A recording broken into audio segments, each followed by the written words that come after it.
परम शांति, बेहद के बेहद की परम परम परम महाशांति है, महाशांति है, महाशांति है। आज हम चर्चा करेंगे बेहद की ज्ञान में योग द्वारा पुरुषार्थ कैसे किया जाए जिससे स्व परिवर्तन में तीव्रता प्राप्त हो। आज बहुत प्रकार के योग हो रहा है।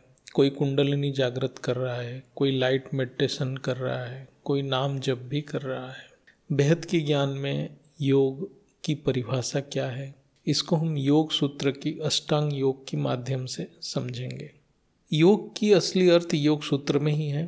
अष्टांग योग की एक ही अर्थ है, परम पिता से जुड़ना, अपने स्वरूप से जुड़ना। अष्टांग योग को आज के समय में साधारणतः स्थूल अर्थ में लेने से योग की जो महत्व है वो शरीर में ही सीमित हो जाता है। बेहद की ज्ञान में योग की अर्थ है आत्मा से परमात्मा को जुड़ना। ये अति सूक्ष्म साधना है। जैसे अव्यक्त वाणी में ये बार बार कहा जाता है कि तुम सब बच्चे एक लाइट के शरीर में एक पॉइंट ऑफ लाइट हो।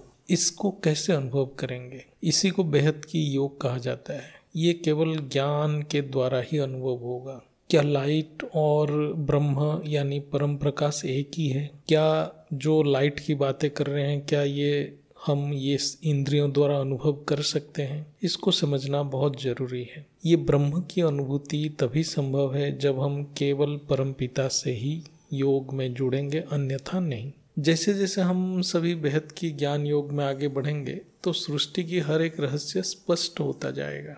जब कोई आत्मा बेहद की ज्ञान को मनन कर रहा है और निश्चय बुद्धि से एकाग्र होकर बाप की याद में है तो वो बेहद की अष्टांग योग की साधना कर रहा है। इसलिए ज्ञान ही योग है। अर्थात जब हम प्रारंभिक स्थिति में हैं, जब हम अपने स्व स्वरूप में परम पिता को डायरेक्ट प्रत्यक्ष अनुभव नहीं कर पा रहे हैं, तब तक ज्ञान ही योग है। बेहद की अष्टांग योग है क्या, इसकी थोड़ा हम विस्तृत में चर्चा करेंगे। योग सूत्र में है यम, नियम, आसन, प्राणायाम, प्रत्याहार, धारणा, ध्यान और अंतिम अवस्था है समाधि। उस समाधि को प्राप्त करने के लिए ही ये सारे प्रोसेस है। इसी को ज्ञान योग कहा जाता है, बुद्धि योग कहा जाता है। अर्थात समाधि अर्थात अंतिम अवस्था को प्राप्त करने के लिए हमें जो जरूरतें हैं, जो 7 स्टेप्स है, उसको कैसे हम प्रैक्टिकली करें, हम साधक या पुरुषार्थी उसको कैसे इफेक्टिवली करें, उसी के हम विश्लेषण करेंगे। यम अर्थात सेल्फ डिसिप्लिन अर्थात संयम, यानी बेहद की बाप के श्रीमत पे चलना ही यम है। नियम अर्थात नियमित रूप से बेहद की ज्ञान की स्वाध्याय करना और बेहद की सत्संग करना, ये नियम है। फिर आसन, आसन अर्थात कमल पुष्प आसन, ये अव्यक्त वाणी की शब्द है। अर्थात हम कर्म करते हुए भी कर्म से प्रभावित नहीं रहना है, अति सहज बुद्धि से हर एक कर्म करना है। जैसे कि कमल पुष्प कीचड़ में ही खिलता है, अर्थात कीचड़ के अंदर भी कमल पुष्प शुद्ध रहता है। इस तमोप्रधान सृष्टि में रह के निष्काम कर्म करना ही हमारा आसन है। ये बेहद की आसन है। निष्काम कर्म को सहज रूप से करना ही बेहद की आत्माओं की आसन है। बेहद की ज्ञान में हद की जैसे आसन नहीं करना है, वो सब हठ योगी करते हैं। यहाँ अति सूक्ष्म है। जब हम नित्य निरंतर कर्म कर रहे हैं तब बुद्धि में परमपिता की ज्ञान है तो हम आसन में हैं। बुद्धि सहज स्थिति में है तब हम आसन में हैं। चौथा आता है प्राणायाम अर्थात प्राण शक्ति की प्रवाह के ऊपर अटेंशन रखना, अर्थात स्वयं के संकल्प के ऊपर अटेंशन रखना। बेहद की ज्ञान में प्राण की अर्थ है चेतन की प्रवाह, जो कि संकल्प शक्ति की प्रवाह है। प्रत्याहार अर्थ पंच तत्व की सृष्टि से संपूर्ण वैराग्य भाव होना, अर्थात देवान को त्यागना। प्रत्याहार की एक ही शब्द में अर्थ होता है तो देवान को त्यागना, बुद्धि से देवान को त्यागना, संकल्पों से देवान को त्यागना। धारणा अर्थात बेहद की ज्ञान वृत्तियों को धारण करने की अभ्यास करना, अर्थात बुद्धि से ब्रह्म स्वरूप निराकारी स्वरूप को धारण करने की अभ्यास करते रहना है। ध्यान अर्थात एकाग्रता, अर्थात बाप की याद में स्थिर रहना। यही है मन की मौन। निराकार मन ही मन की मौन है। अब अंतिम है समाधि अर्थात ज्ञान स्वरूप बनना, अर्थात व्यक्त से अव्यक्त बनना। यही कर्मातीत है। यह अंतिम अवस्था है। योग सूत्र में जो अष्टांग योग है, इससे मनुष्य आत्माएं अपने शरीर मन से अभ्यास करते रहते हैं। अष्टांग योग को आज स्थूल में सभी समझते हैं। प्रारंभिक अवस्था में ये जरूरी है, लेकिन यहाँ जो हम चर्चा कर रहे हैं ये बहुत ज्ञानी आत्माओं के लिए है। इसको हम बेहद की अष्टांग योग ही कहेंगे। ये जो बेहद की अष्टांग योग की चर्चा कर रहे हैं वो केवल बुद्धि से किया जाता है। शरीर और मन से परे बुद्धि है। ये योग कर्म योग है, ये बुद्धि की योग है। यहाँ कर्म करते करते आत्मा कर्मातीत अवस्था को प्राप्त होता है। ये बुद्धि योग केवल योग वशिष्ठ में बताया गया था, अन्य कहीं भी इस बात की कहीं भी बताया नहीं गया है कि बुद्धि योग क्या है। इस ज्ञान को बापूजी ने फिर धरती के ऊपर दिए हैं। जो ये सबसे उच्चतम श्रेणी के योग है बुद्धि योग, ये केवल हाई क्लास आत्मा ही कर सकते हैं। यहाँ कर्म की अर्थ है बेहद की सृष्टि की सेवा। यहाँ सेवा केवल संकल्प से होता है। ज्ञान की मनन भी एक प्रकार सेवा है। मन की मौन से योग युक्त संकल्प से सेवा होता है। यहाँ थोड़ा बुद्धि योग अर्थात बेहद की अष्टांग योग की पूरी व्याख्या करेंगे। यम से नियम को अलग नहीं किया जा सकता है। यदि कोई स्वाध्याय, ज्ञान की मनन और सत्संग नियमित नहीं कर पा रहा है तो वो श्रीपंथ में चल नहीं पाएगा। नियम की अर्थ नहीं कि केवल रूटीन में आके योग में बैठ जाना। स्वाध्याय, सत्संग और ज्ञान योग के समय बेहद की बुद्धि को जागृत रखना, बाप की याद में बुद्धि को जागृत रखना, ये है नियम। यम अर्थात सेल्फ डिसिप्लिन। ये तभी संभव है यदि नियम में आत्मा परफेक्ट है, यानी नियम को सही रीति से पालन हो रहा है, तभी यम यानी सेल्फ डिसिप्लिन संभव है। हम यम को आत्मा की पवित्रता कहेंगे। ये पवित्रता संकल्प की पवित्रता है, बुद्धि की शुद्धता है। ये योग की फाउंडेशन है। कोई कारणवश नियम में व्यतिक्रम हो गया तो कोई प्रॉब्लम नहीं है, चलेगा। लेकिन यम अर्थात बेहद की पवित्रता में कोई त्रुटि नहीं होना है। श्रीमत की अर्थ है बेहद की पवित्रता, शुद्ध बुद्धि, जिससे कोई विकार युक्त संस्कार बुद्धि में प्रवेश ना कर पाए। यम एक प्रकार संयम है। ये संयम नियम के अभ्यास से प्राप्त होता है। ये समझ जाएंगे तो हम सभी ज्ञान के अभ्यास बहुत अच्छे से कर पाएंगे, कर्मयोगी बन पाएंगे। जैसे अष्टांग योग में यम पहला है, ऐसे ही बेहद की योग में यम की बहुत महत्व है, यानी पवित्रता, संकल्प की पवित्रता की बहुत महत्व है। यम नहीं है तो ज्ञान समझ नहीं आएगा। फिर आता है अष्टांग योग में आसन अर्थात कर्म योग। हमारे कर्म ही हमारा आसन है। मन वचन कर्म से कर्म हो रहा है, नित्य निरंतर 24 घंटा कर्म हो रहा है। आसन की अर्थ है आसान, स्वाभाविक, यानी सहज स्थिति में रहना। वही बेहद की आसन है। संकल्प, वाणी और इंद्रियों से हर एक कर्म परम पवित्र होना है। ये कर्म हमारे बुद्धि से बहुत सहज यानी आसान अनुभव होना है, तभी हम आसन पे बैठे हैं। ये हमारे लिए ये जो कर्म, निष्काम कर्म और सहज बुद्धि से कर्म करना ही आसन है। पवित्र कर्म करना है, कल्याणकारी कर्म करना है, लेकिन सहज अवस्था में रह के ये करना है। यदि कोई कर्म के समय यदि बुद्धि असहज है तो हम आसन पे नहीं है।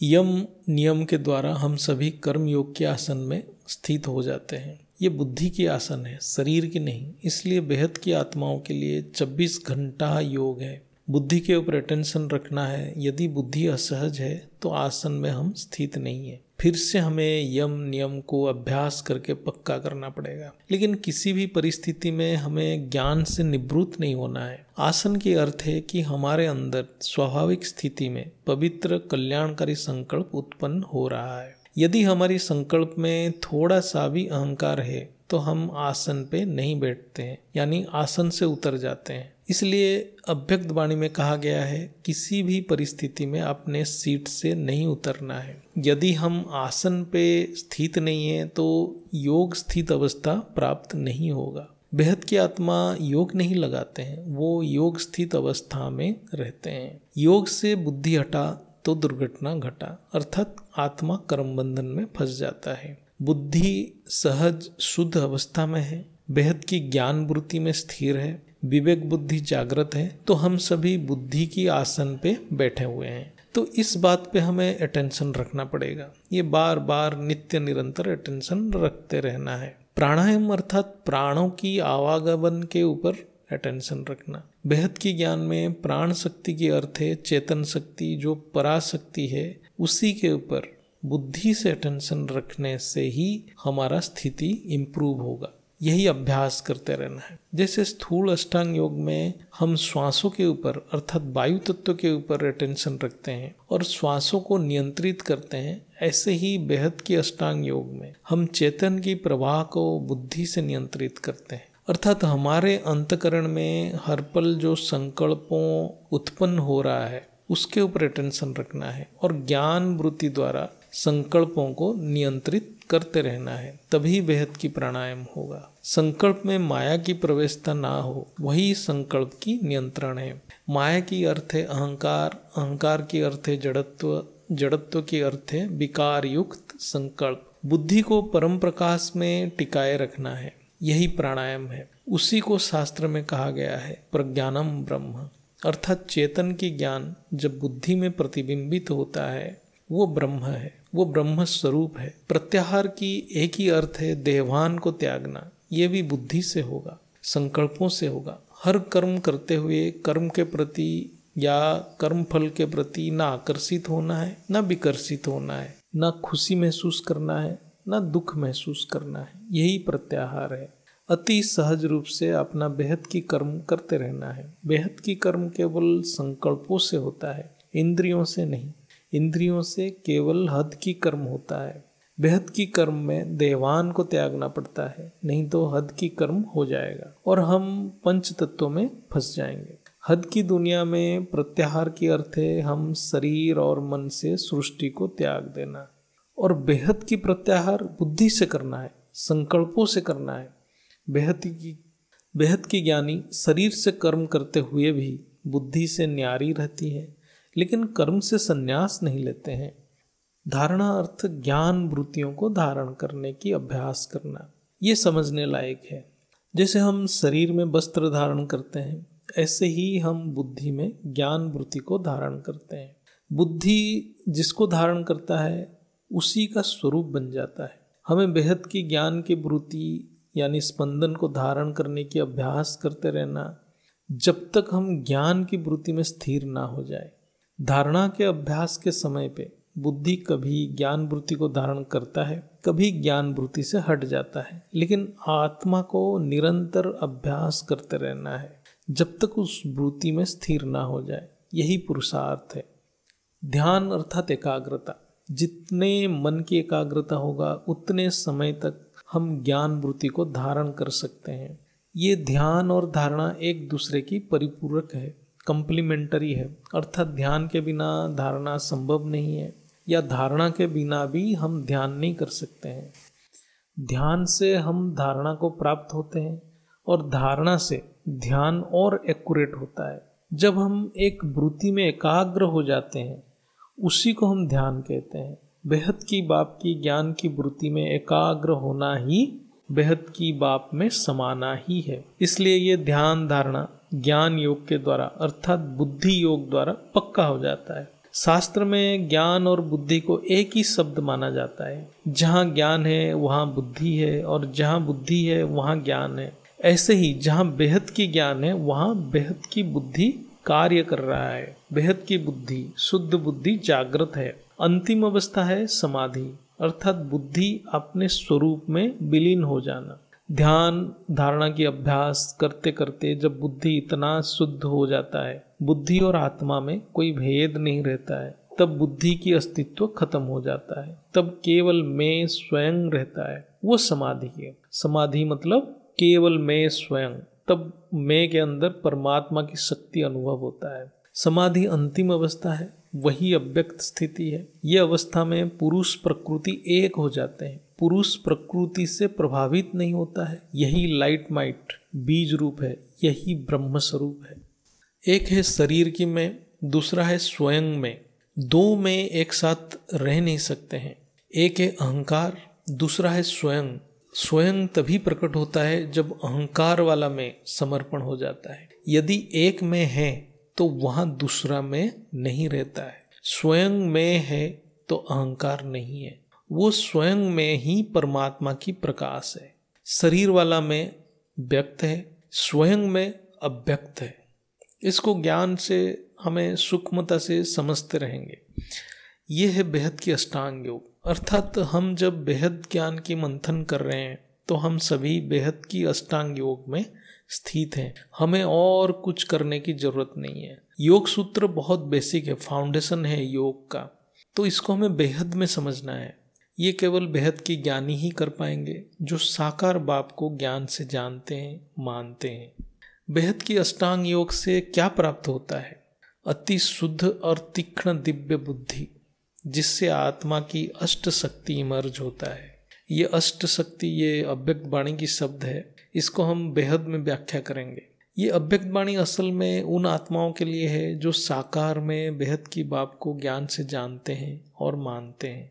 अव्यक्त वाणी में व्यक्त में अव्यक्त होने की संपूर्ण विधि है, लेकिन ये ज्ञान केवल उन आत्माएं समझ पाएंगे जो साकार बाप से डायरेक्ट ज्ञान लिए हैं, अर्थात जो भी बापूजी से ज्ञान से जुड़े हुए हैं। संपूर्ण ज्ञान को नहीं समझने से आत्मा साक्षात्कार में अटक जाता है, बार बार बिंदु स्वरूप लाइट लाइट बोलता रहता है और माया में फंस जाता है। सूक्ष्म जगत और साक्षात्कार माया की रॉयल रूप है। जो वेद शास्त्र को झूठ मानते हैं उनको कभी भी आत्म स्वरूप की अनुभूति नहीं हो सकता है।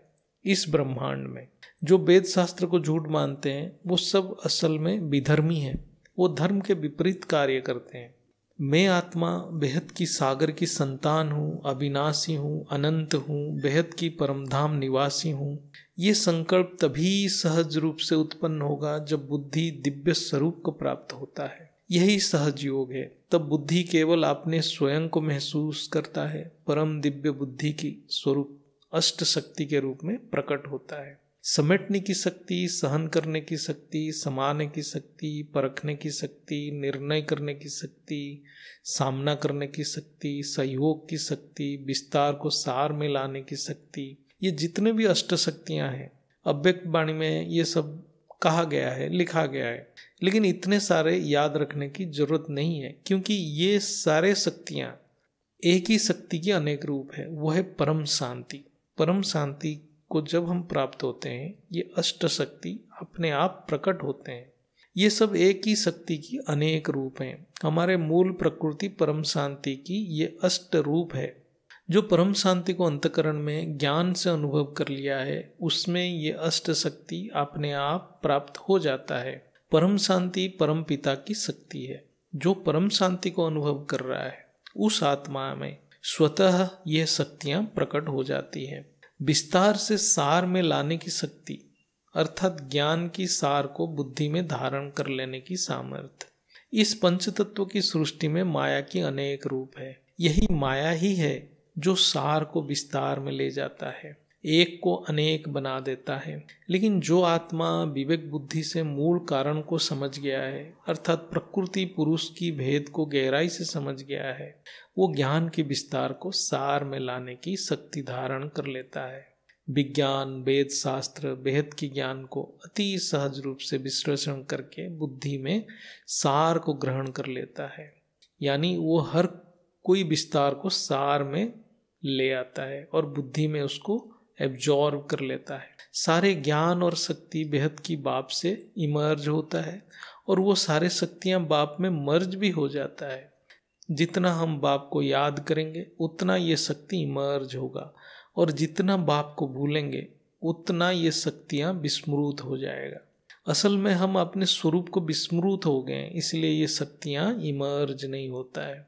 जब तक आत्मा निराकारी रूप को बुद्धि में धारण नहीं कर लेता है वो बाप की रूप धारण नहीं कर सकता, और उस समय उसको साकार और निराकार दोनों को स्पष्ट रूप में देखना है, तभी वो बाप का रूप को धारण करेगा।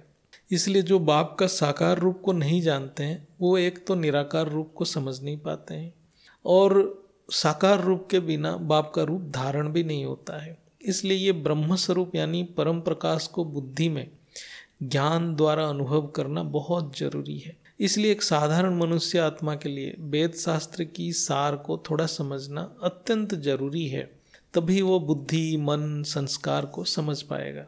समेटने की शक्ति की अर्थ है कर्म को समेटने की शक्ति, अर्थात आत्मा की जो कर्म बंधन है उसको समेटने की शक्ति। ज्ञानी आत्मा अपने क्रियमाण कर्म द्वारा अर्थात वर्तमान के कर्म द्वारा संचित कर्म से मुक्त हो जाता है। यह है योग शक्ति। ये बेहद की बाप की याद और सेवा से प्राप्त होता है। अर्थात ज्ञान और योग के अभ्यास से आत्मा की संकल्प शुद्ध हो जाता, तो आत्मा परमपिता की पावर से कर्म बंधन से मुक्त हो जाता है। यही है समेटने की शक्ति। ज्ञान के अभाव में आत्माएं कर्म बंधन को और ज्यादा बड़ा कर देते हैं और कर्म की विस्तार को समेट नहीं पाते हैं। व्यर्थ संकल्प द्वारा आत्मा कर्म की विस्तार में चला जाता है और अपने मूल स्वरूप में रिटर्न नहीं हो पाता है। इसलिए समेटने की शक्ति बहुत महत्वपूर्ण है। आत्मा में बहुत पावर चाहिए। ये बेहद की अष्टांग योग से प्राप्त होता है। यानी समेटने के लिए, कर्म को समेटने के लिए आत्मा में बहुत पावर चाहिए। परमात्मा के कनेक्शन के बिना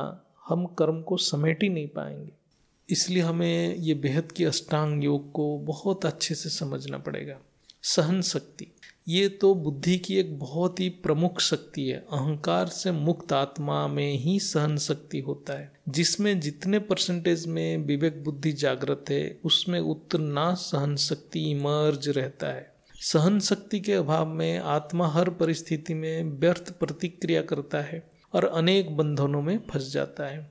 बेहद की बाप की शक्ति से आत्मा में सहन शक्ति बढ़ जाता है। ज्ञान की गुह्यता से आत्मा में सहन शक्ति बढ़ जाता है। बुद्धि में मूल कारण को देख लेने की सामर्थ्य होने से व्यर्थ प्रतिक्रिया उत्पन्न नहीं होता है, तो आत्मा बंधनों से मुक्त हो जाता है।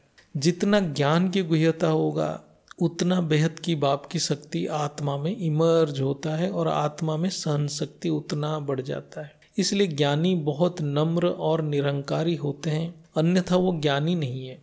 जिसमें सहन शक्ति नहीं है उसकी बुद्धि बहुत असहज रहता है, यानी बुद्धि में अनेक संकल्प उत्पन्न होता है, जिसके कारण वो अष्टांग योग में बुद्धि की आसन में ठहर नहीं पाता है।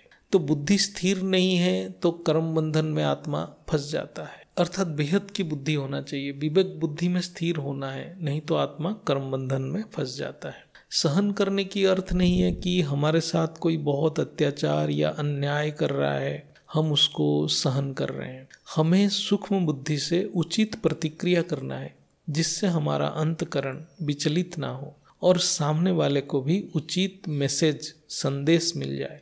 ये निर्णय परिस्थिति के हिसाब से होता है। बहुत आत्माएं ज्ञान योग को बिना समझे कष्ट को सहते हैं, तो ये एक प्रकार तमोगुण है। इससे आत्मा की अंतकरण विकृत हो जाता है। ये एक बहुत ही विस्तृत टॉपिक है। इसके ऊपर कोई निश्चित निर्णय परिस्थिति के ऊपर ही निर्भर होता है। परमात्मा की याद में रहने से निर्णय उचित होता है। परमात्मा ही बुद्धि को प्रकाशित उचित दिशा में देते हैं। इसलिए देह बुद्धि की समर्पण से हर परिस्थिति में उचित निर्णय रहता है, अन्यथा आत्मा बंधन में आ जाता है। समाने की शक्ति, ये भी विवेक बुद्धि की एक प्रमुख शक्ति है। कोई भी परिस्थिति की प्रभाव को अपने अंदर समा लेना, अर्थात स्वयं में हर पल स्थिर रहना, चाहे दुख हो या सुख हो, आत्मा स्वयं से विमुख नहीं होना है। यह है समाने की शक्ति। अर्थात आत्मा में इतना पावर होना है जिससे वो कोई भी वाइब्रेशन को शांत कर दे। ये भी संकल्पों से होता है। जब आत्मा अपने अंदर बुद्धि से बेहद की परम शांति की सागर को अनुभव करता है, बाप की शक्ति को अनुभव करता है, तभी ये समाने की शक्ति प्राप्त होता है। परम शांति संकल्प के संस्पर्श में और कोई भी स्पंदन आता है तो वो स्पंदन के अस्तित्व मिट जाता है। यही है समाने की शक्ति। इसको बार बार अभ्यास से वृद्धि करते रहना है। ये कर्म योग से प्राप्त होता है। ये सब एक ही शक्ति के अनेक रूप हैं, चाहे वो समाने की शक्ति हो, समेटने की शक्ति हो, विस्तार से सार में आने की शक्ति हो, सहन शक्ति हो, सब एक ही शक्ति है। इसके अलावा और भी शक्तियां हैं जो हमने बताया, सामना करने की शक्ति, सहयोग शक्ति, निर्णय करने की शक्ति, परखने की शक्ति। ये सब चर्चा करने की जरूरत नहीं है, वो एक ही शक्ति है। ये सब एक ही शक्ति के अनेक रूप है। परम शांति शक्ति की अष्ट रूप है। परम शांति से ही ये अष्ट शक्ति निकली हुई है। जब आत्मा मूल स्वरूप में स्थित हो जाता है, मूल प्रकृति में स्थित हो जाता है और परम पिता यानी बेहद की परम सागर से कनेक्टेड हो जाता है, तभी आत्मा की मूल प्रकृति की संस्कार इमर्ज होता है। तभी बेहद की बाप ही करण करावण हर बन जाते हैं। तब परखना, निर्णय करना, सहना सब कुछ बाप के द्वारा होता है। तो आत्मा के ऊपर कोई बोझ नहीं रहता है, तो सब कुछ परफेक्ट होता है। बेहद की अष्टांग योग से आत्मा बेहद की परमपिता से जुड़ जाता है, तो ये बुद्धि की सिद्धियां ऑटोमेटिक कार्य करती है। यहाँ अष्टांग योग की चर्चा खत्म हो जाता है। अभी हम कुछ महत्वपूर्ण विषय के ऊपर संक्षिप्त में चर्चा करेंगे।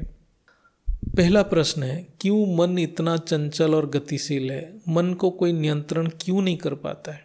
पहला तो मन की अपने आप में कोई अस्तित्व नहीं है, यानी इसका कोई स्वतंत्र अस्तित्व नहीं है। आत्मा के बिना मन की कोई अस्तित्व नहीं है, वो बुद्धि के द्वारा ही नियंत्रित होती है। बुद्धि जहाँ निश्चय है वहाँ मन जुड़ेगा। जब बुद्धि में संसार है, सृष्टि है, जगत की और बुद्धि देख रहा है, तो मन चुंबक की तरह जगत की ओर खींचे हुए चला जाएगा, यानी सृष्टि या संसार की तरह खींचे चला जाएगा। जब बुद्धि ज्ञान की मनन और अभ्यास से शुद्ध हो जाता है, तब बुद्धि केवल आत्मा यानी स्वयं पे निश्चय हो जाता है। जब बुद्धि में केवल बाप की स्मृति है, तब आत्मा में बहुत पावर आता है। इससे मन चुंबक की तरह आत्मा की ओर आकर्षित हो जाता है। जब मन आत्मा से जुड़ जाता है, तभी मन की गति रुक जाता है, और यही है मन की मौन यानी परम शांति की अवस्था। मन की गति केवल परमात्मा की शक्ति से ही रोक सकता है, अन्यथा नहीं। परमात्मा की शक्ति आत्मा के द्वारा ही प्रवाह होता है। क्या हमें योग करने के लिए किसी संगठन में जुड़ना आवश्यक है? आज के समय में कोई भी आत्मा देवान से मुक्त नहीं है, संपूर्ण रूप से मुक्त नहीं है। इस अवस्था में वो स्थूल विकार युक्त संस्कार में फंसे पड़े हैं। इसलिए केवल बेहद की बाप की साकार रूप से ही जुड़ना है। यदि योग के लिए कुछ गाइडेंस चाहिए तो सुबह साखी बहन जी के योग सेशन को जरूर अटेंड करें। आनंद भाई के बहुत सारे वीडियो है योग के ऊपर, वो भी देखें। माँ जी के वीडियो है, वो भी देख सकते हैं।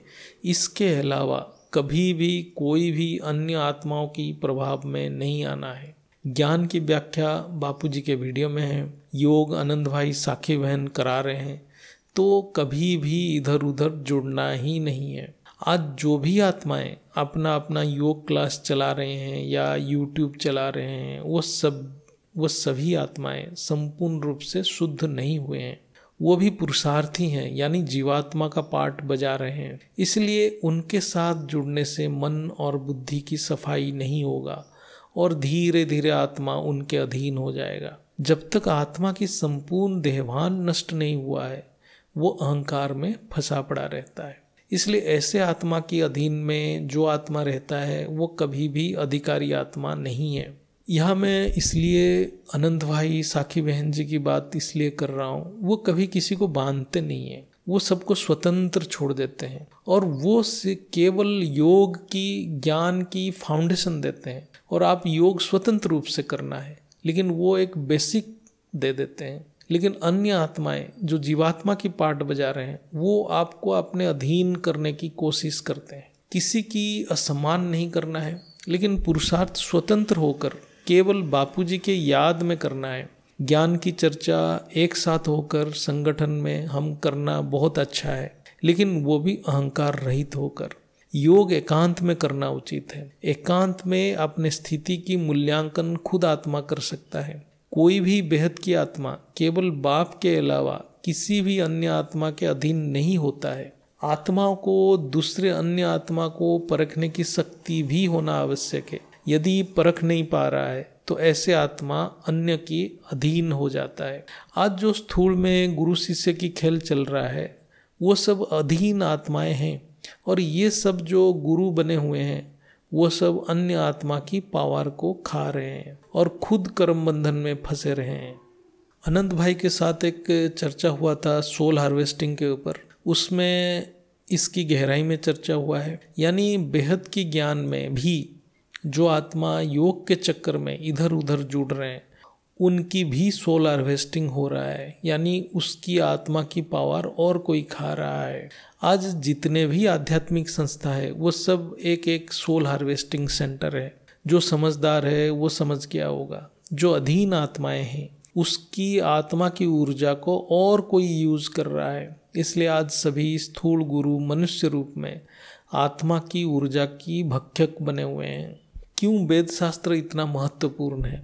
वेद शास्त्र के ज्ञान को ब्रह्म ज्ञान कहा जाता है। उसके अलावा ब्रह्म ज्ञान और कुछ भी नहीं है। ब्रह्म ज्ञान के अलावा कोई अन्य ज्ञान झूठा ज्ञान है। जहाँ भी ब्रह्म ज्ञान नहीं है वो सभी असत्य ज्ञान है, माया है। जैसे मैं लाइट हूँ कहना और लाइट की मेडिटेशन करना, ये सब झूठा ज्ञान है। ब्रह्म को कोई छोटे बच्चे को समझाने के लिए हम लाइट कहेंगे, लेकिन ब्रह्म तो इंद्रियों से परे है। जो लाइट मेडिटेशन कर रहे हैं वो सब बहुत छोटे बच्चे हैं। उनको वेदों के ज्ञान को समझना है, तभी बुद्धि ब्रह्म और लाइट में अंतर समझेगा, तभी संस्कार परिवर्तन होगा। लाइट से संस्कार परिवर्तन नहीं होगा। ब्रह्म की समझ, परम प्रकाश की समझ, बेहद की भाव की समझ ही संस्कार को परिवर्तन करेगा। सबसे पहले वेद की 4 महावाक्यों को समझना बहुत जरूरी है। कोई आत्मा इतना भी समझ गया तो उसको और कुछ पढ़ने की जरूरत नहीं है। पहला है प्रज्ञानम ब्रह्म। ये ऋग्वेद की सार है, यानी मूल मंत्र है। जो बुद्धि अर्थात जो ज्ञान केवल चेतनत्व का अनुभव कर रहा है वही केवल प्रज्ञानम है। हम दूसरे ज्ञान को प्रज्ञानम नहीं कहेंगे। जो बुद्धि में केवल चेतनत्व का अनुभव हो रहा है, यानी केवल चेतनत्व का ज्ञान ही प्रज्ञानम है। चेतन के अलावा और कोई भी ज्ञान को हम प्रज्ञानम नहीं कह सकते हैं। ये केवल विवेक बुद्धि से अनुभव होता है, इसलिए ज्ञान को ब्रह्म कहा गया है। क्या लाइट को हम ज्ञान कह सकते हैं? लेकिन वेद में ज्ञान को हम प्रकाश कहेंगे, कहता भी है, लेकिन वेद में ज्ञान को हम प्रकाश कहते हैं, ज्ञान रूपी प्रकाश। लेकिन लाइट को हम ज्ञान नहीं कह सकते हैं। लाइट तो इंद्रियों से देखा जाता है। क्या प्रज्ञानम को इंद्रियों से अनुभूति हो सकता है? ये सब प्रश्न बेहद की आत्मा अपने आप को करना चाहिए और बुद्धि को अति सूक्ष्म स्तर पे ले जाना चाहिए। दूसरा है अहम ब्रह्मास्मि। ये यजुर्वेद की सार है, यानी मूल मंत्र है। मैं ब्रह्म हूँ, मैं स्वयं ब्रह्म स्वरूप हूँ, अर्थात मैं स्वयं प्रकाशित ब्रह्म स्वरूप हूँ। आज इसको कोई भी अनुभव नहीं कर पा रहा है, इसलिए सभी लाइट मेडिटेशन, कोई साउंड मेडिटेशन पे फंसे पड़े हैं। जिसका बुद्धि ब्रह्म की प्रकाश से प्रकाशित हो रहा है वही केवल इसको अनुभव कर पाएगा। इसके लिए पहले ज्ञान को अभ्यास करना पड़ेगा और बाप की पहचान वेद की ज्ञान से ही होगा, तभी बुद्धि प्रकाशित होगा। अन्यथा लाइट लाइट कह के आत्मा बंधन में फंस जाता है, क्योंकि पावर चाहिए। आत्मा में पावर तभी आएगा जब ब्रह्म ज्ञान से बेहद की बाप की पहचान होगा। ब्रह्म ज्ञान के अलावा बेहद की बाप की पहचान नहीं हो सकता है। और ब्रह्म ज्ञान केवल वेद शास्त्र में है। तत्त्वमसि तीसरा महावाक्य है, तत्त्वमसि। ये सामवेद की सार है, यानी मूल मंत्र है। अर्थात तुम वही हो, यानी ब्रह्म ही हो। हर एक आत्मा की स्रोत वही ब्रह्म है। ये बात बुद्धि में बैठ जाएगा तो अहंकार खत्म हो जाएगा। चौथा है अयं आत्मा ब्रह्म। ये आत्मा ब्रह्म है। ये अथर्ववेद की सार है, यानी मूल मंत्र है। इसका अर्थ है हर एक आत्मा ब्रह्म की स्वरूप है।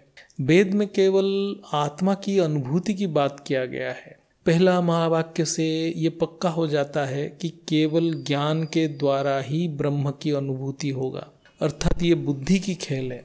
मायाजीत केवल शुद्ध बुद्धि से संभव है। यहाँ शरीर, इंद्रियां या मन की कार्यक्षेत्र नहीं है। इसलिए परम ज्ञान केवल बुद्धि की खेल है। तत्त्वमसि अर्थात गुरु शिष्य को उपदेश दे रहा है कि तुम वही हो, अर्थात वही ब्रह्म ही हो। ऐसा उपदेश आज कोई आपको दे सकता है क्या? ये एक बार सोचें। जब गुरु को ही पता नहीं वो कौन है तो वो शिष्य को क्या बताएगा? जिसमें आपने अंदर ही कॉन्फिडेंस नहीं है कि वो खुद ब्रह्म स्वरूप है, वो दूसरे को क्या उपदेश देगा? तो केवल बेहद की बाप में वो स्वरूप प्रकट हुआ है। केवल वही बता सकते हैं कि तुम ही ब्रह्म हो और कोई नहीं बता सकता है। ज्ञान की नित्य निरंतर अभ्यास और मनन से पता चल जाता है कि ये आत्मा ही ब्रह्म है। फिर अंत में आत्मा खुद अनुभूति कर लेता है कि मैं ही स्वयं ब्रह्म हूँ, यानी मैं ब्रह्म से अभिन्न हूँ। यहाँ ज्ञान खत्म हो जाता है। जब आत्मा खुद ब्रह्म स्वरूप में स्थित हो जाता है, उसके ऊपर और कुछ है ही नहीं, वहाँ ज्ञान खत्म हो जाता है। जो ब्रह्म विद्या के अभ्यास करेगा क्या वो अपना वर्चस्व स्थापना के लिए जीव हत्या करेगा या भोग के लिए संस्था बनाएगा? आज जो अनेक धर्म हैं, क्या वो ब्रह्म विद्या दे रहे हैं? जब तक आत्मा को ब्रह्म विद्या से दूर रखेंगे तब तक आत्मा माया से मुक्त नहीं होगा। ये कौन चाहता है कि आत्माएं ब्रह्म विद्या से वंचित रह जाए? क्या परमात्मा ऐसे कार्य करेंगे? ये केवल विधर्मी आत्माओं की कार्य है। आज जितने भी धर्म है, संस्थाएं हैं, जहाँ जहाँ भी ये सब कार्य चल रहा है, आत्माओं को ब्रह्म विद्या से वंचित रखा जा रहा है, वो सारे विधर्मी हैं। यहाँ नाम लेने की जरूरत नहीं है, सबको समझ आना चाहिए। परमात्मा के नाम पे झूठ परोसा जा रहा है। इसलिए आत्मा में परख होना चाहिए कि कौन स्वधर्मी है और कौन विधर्मी है। यदि कोई अभी भी विधर्म को धर्म मान रहा है, क्या हम उसको ज्ञानी कहेंगे? ऐसे आत्मा से दूर रहना है, नहीं तो वो हमारे ऊर्जा को खत्म करेंगे। इसलिए आज भी जो आत्माएं बीके से यहाँ बापूजी के ज्ञान में आए हैं, उनको भी बहुत सावधानी से पुरुषार्थ करना है। जो पुरानी गलत बातें बुद्धि में है उसको छोड़ना पड़ेगा, नहीं तो वो पुरानी अज्ञान की बातें संस्कार परिवर्तन में बाधा डालेगा। सभी आत्माओं को अहंकार शून्य होकर पुरुषार्थ करते रहना है। आज से लगभग 4000 साल पहले अब्राहम नामक एक धर्म संस्थापक ने एक नया धर्म स्थापना किए थे। उसके बाद जितने भी धर्म स्थापना हुआ वो सभी अब्रह्म धर्म है, यानी ब्रह्म के विपरीत धर्म है, क्योंकि वो अहम ब्रह्मास्मि को नहीं मानते हैं। इसलिए वो सभी धर्म विधर्म हैं जो ब्रह्म की विपरीत ज्ञान देते हैं। पहले के समय में ये भी देखा गया है, जो अपने आप को ब्रह्म स्वरूप कहा उसकी भी हत्या हुई है। ये कौन कर सकता है? ऐसे दुष्कर्म कौन कर सकता है? केवल विधर्मी। ये सारे धर्म इस ब्रह्मांड के लिए एलियन है और वही सब वर्चस्व स्थापना में लगे हुए हैं। इसलिए ये सब धर्म मनुष्य को ईश्वर से अलग करने के लिए भरपूर प्रयास कर रहे थे और आज भी कर रहे हैं। इसको बुद्धि से समझना पड़ेगा। ब्रह्म के विपरीत यदि आत्मा किसी भी ज्ञान में फंसा तो वो आत्मा की ऊर्जा अन्य आत्माएं खाएंगे, अर्थात वो आत्मा की ऊर्जा को और कोई पावरफुल राक्षस आत्मा खा जाएगा। यही है सोल हार्वेस्टिंग और ये आज बहुत संस्था में चल रहा है। जो देवता जैसा दिख रहा है वो राक्षस है, ये पहचानने के लिए बहुत सूक्ष्म बुद्धि चाहिए। जो आज देवता है वो कल राक्षस नहीं बनेगा, इसका कोई गारंटी नहीं है। जब तक ब्रह्म विद्या नहीं है, ब्रह्म विद्या को आत्मा धारण नहीं कर रहा है, देवता भी उसके बिना राक्षस बन जाते हैं। ये सब बुद्धि से परखना है और ज्ञान में आगे बढ़ जाना है। इसलिए ज्ञान की अभ्यास करते रहना है और सील रखना है। जब तक आत्मा अपने स्वरूप में स्थिर है उसकी ऊर्जा संरक्षित है, यानी उसकी ऊर्जा कारण शरीर से बाहर नहीं आ रहा है। जैसे आत्मा भावना में आता है और उसकी ऊर्जा बहिर्मुखी हो जाता है तो उसकी ऑरा लीक होता है, यानी ऊर्जा वायुमंडल में आता है और अन्य आत्मा वो ऊर्जा को अपने लिए यूज करते हैं। ये सृष्टि एक ऊर्जा की घर है। हम स्थूल में नहीं देख पा रहे हैं, लेकिन सूक्ष्म जगत वो सब देख रहा है। इसलिए बहुत सावधानी से भी संकल्प करना है। इसलिए संकल्प के ऊपर अटेंशन रखना है, नहीं तो हमारा ऑरा सील नहीं रहेगा। जब भी हम बेहद की बाप की साकार रूप को याद करते हैं, निराकार इससे पावर आता ही है। लेकिन यदि हम भौतिक इच्छाओं के कारण हद की प्राप्ति की संकल्प किए तो वो पावर कारण शरीर से आगे नहीं जाता है, अर्थात आत्मा में पावर संचित नहीं होता है। तब धीरे धीरे आत्मा में ज्ञान की समझ कम हो जाता है और ऐसे आत्मा भोग में फंस जाते हैं और माया के प्रभाव में आ जाते हैं और कालांतर में ज्ञान भी छोड़ देते हैं। इसलिए ये प्रोसेस को समझना बहुत जरूरी है। जो ज्ञान को छोड़ देते हैं, जो ज्ञान को समझ नहीं पाते, वो अपने आप को निरीक्षण करे कि क्या उसके अंदर कोई हद की इच्छा, भोग की इच्छा अभी भी है, या सांसारिक इच्छा है, या वो भावना में आ रहा है। इसलिए बेहद की ज्ञान की आधार है बेहद की अष्टांग योग, तो इसमें सभी को पक्का होना है। आज हम चर्चा को यहीं समाप्ति करते हैं। परम शांति, बेहद की परम शांति। बापूजी माँ जी को नमन, बंदन, चरण स्पर्श। परम शांति।